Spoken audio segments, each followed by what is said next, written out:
دیا۔ یہ حدیث پاک بھی دیکھیے اور آپ کو بات واضح ہو جائے گی۔ یہ حدیث پاک جو ہے نا، یہ بھی کتاب الفتن کی ہے۔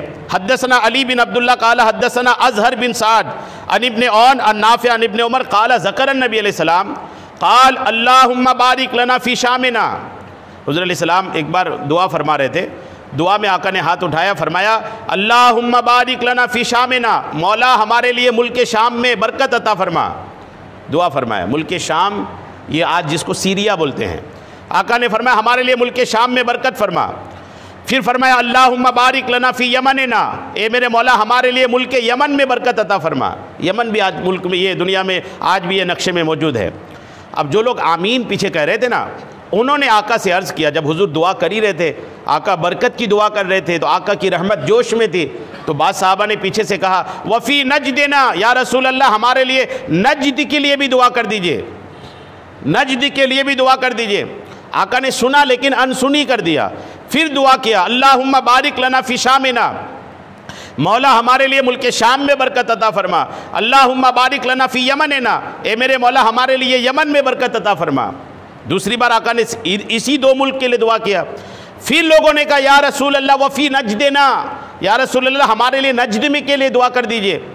فَأَظُنَّهُ قَالَ فِي الثَّلَاثَةِ هُنَاكَ، حدیث کے راوی کرتے ہیں کہ 3 بار ایسا ہوا کہ آقا نے ملک شام اور ملک یمن کے لیے دعا کیا، لوگوں نے پیچھے سے کہا نجد کے لیے دعا کرنے کی، آقا نے 3 مرتبہ لوگوں کی بات کو اگنور کیا، نہیں قبول کیا، اور 3 بار آقا نے شام اور یمن کے لیے دعا کیا۔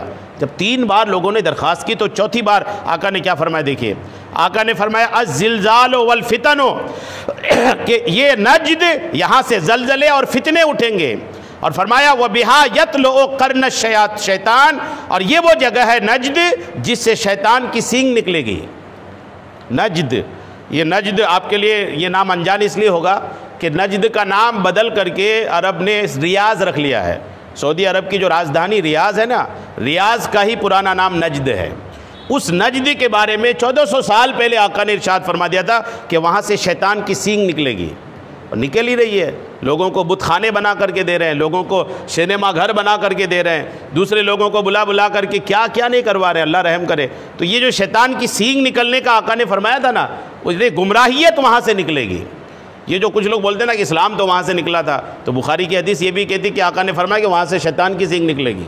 سارے لوگ گمراہ نہیں ہیں، الحمدللہ آج بھی اہل ہدایت، عرب تو وہ ہمارا الحمدللہ سر کا تاج تھا کہ وہیں سے اسلام پھیلا، بات اس کی نہیں ہے۔ بات یہ کہ آقا نے یہ بھی فرمایا کہ اس جگہ سے ریاض سے شیطان کی سینگ نکلے گی، تو جو اچھی بات ہے وہ قبول کی جائے گی، جو بری بات ہے اس کو ریجیکٹ کی جائے گی، چاہے مدینے کا کوئی نہ ہو، چاہے مکہ شریف کا کوئی نہ ہو۔ بات یہ ہے کہ قرآن و حدیث کے مطابق ہے کہ نہیں۔ اگر قرآن و حدیث کے مطابق ہے تو الحمدللہ۔ اب یہ تو شان ہے ہم ہندوستانیوں کے لیے کہ آقا نے ریاض کے لیے فرمایا کہ وہاں سے شیطان کی سینگ نکلے گی، اور ہندوستان کی طرف دیکھ کے آقا فرمایا کرتے تھے کہ مجھے اس طرف سے اسلام کی خوشبو آتی ہے۔ یہ آقا نے ارشاد فرمایا تھا اپنے حیات میں، ہندوستان کی طرف وہاں سے دیکھ کر کھڑے ہو کے فرمایا تھا کہ ادھر سے اسلام کی خوشبو آ رہی ہے، اور ریاض کے لیے کلیئر طور پر فرمایا تھا کہ یہاں سے شیطان کی سینگ نکلے گی۔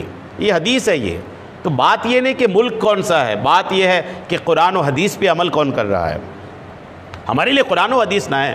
آقا نے کبھی نہیں کہا کہ مدینے والوں کی پیروی کرنا، مکہ کے لوگ جیسا کر رہے ہیں ویسا کرنا، جی نہیں۔ تو مکہ کے لوگ جو کر رہے ہیں وہ کریں کیا؟ آج لوگ اپنی زمین کو بول کر کے دیتے ہیں بت خانے کے لیے، یہ لو یہاں بناؤ بت خانہ اور کرو اللہ کے علاوہ کسی اور کی پوجا، یہ کر رہے ہیں لوگ، تو یہ اس کی تھوڑی ان کی تقلید کی جائے گی۔ جو صحیح ہے وہ صحیح ہے، جو غلط ہے وہ غلط ہے۔ آقا کریم علیہ السلام نے 1400 سال پہلے جو پیشین گوئی کیا تھا نا، وہ آج بالکل واضح طور پر نظر آ رہا ہے۔